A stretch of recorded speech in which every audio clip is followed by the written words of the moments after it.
How you doing this evening? Rapping is easy, talking is a whole nother ballgame. But take a look at those pictures on the wall right there. People say that because of my affiliation with Run DMC, everywhere I go they say, yo, you're a legend, you're an icon, you're a pioneer. You're Godfather, you're the king of rap, you're the microphone master, you're the devastating mic controller.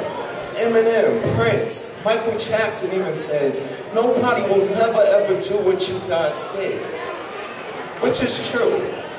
But if you look at those pictures on the wall, I may be all those things that people say I am, but I'm also adopted. I'm also a foster kid.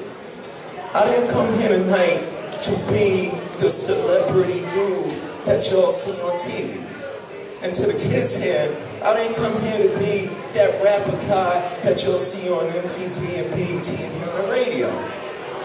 Tonight is very special for me because I don't think I represent celebrity.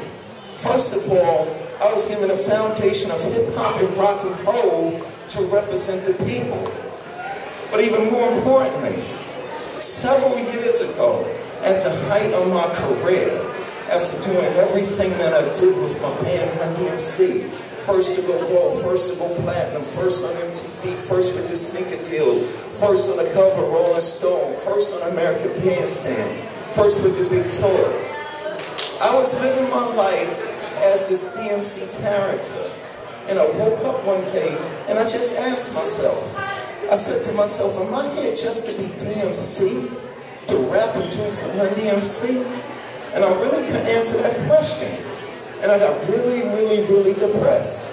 I got so depressed to the point of I became a metaphysical, suicidal, alcoholic, spiritual wreck. Because when I looked at my life, DMC, Hollis, Queens, New York, Run DMC, Darryl McDaniel, Mother, Father's Bite from McDaniels, I met Run and Jay, this thing called hip-hop came over the bridge in Queens, changed my life. But at the time, I didn't know there was a little piece missing. And I was thinking of suicide.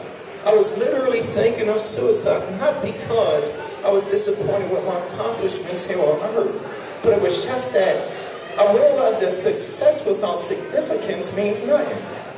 And how I came to be here tonight, not how I came to be DMC, because DMC, all that show business stuff is cool, but that's irrelevant.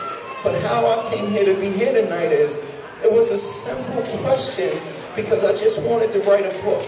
And in the book, I wanted to tell the world, yo, what's up, world? I'm DMC or Run DMC.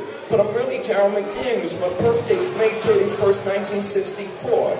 And just to make it more interesting for the reader, I called my mother up and I was like, yo, Mom, I'm writing this book. I just want to know 3 things about me the day I was born.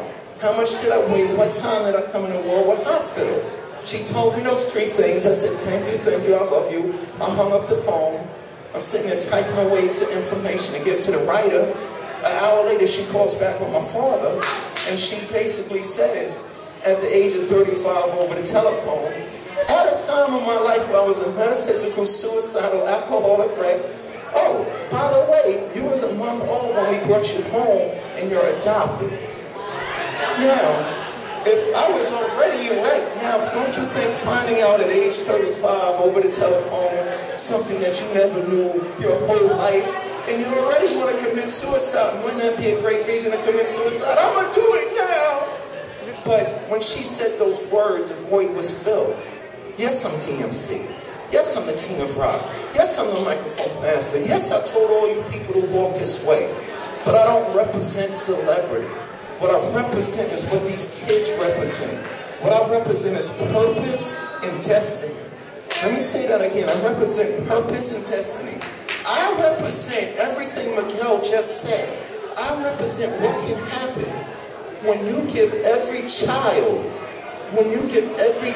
in foster care, a so-called at-risk youth.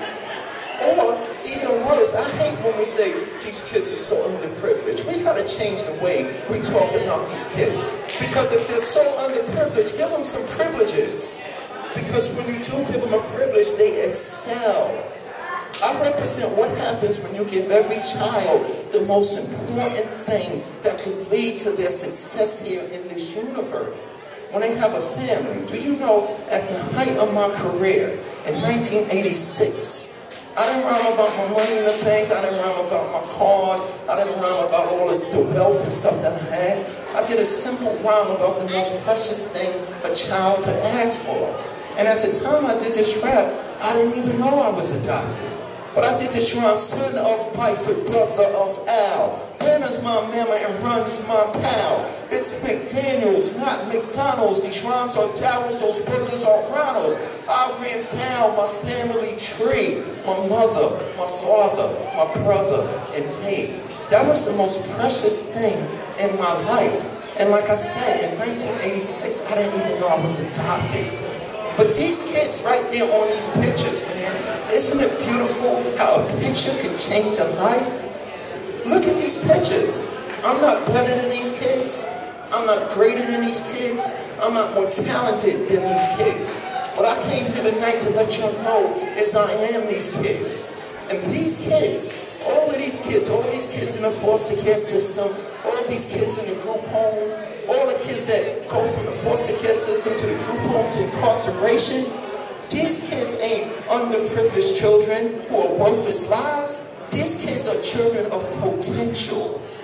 These kids are the next DMCs, the next presidents of Clear Channel, the next doctors, lawyers. Matter of fact, these kids are the next photographers that will be successful photographers that will go take more pictures of the other foster kids. So I just want you to take a look at me.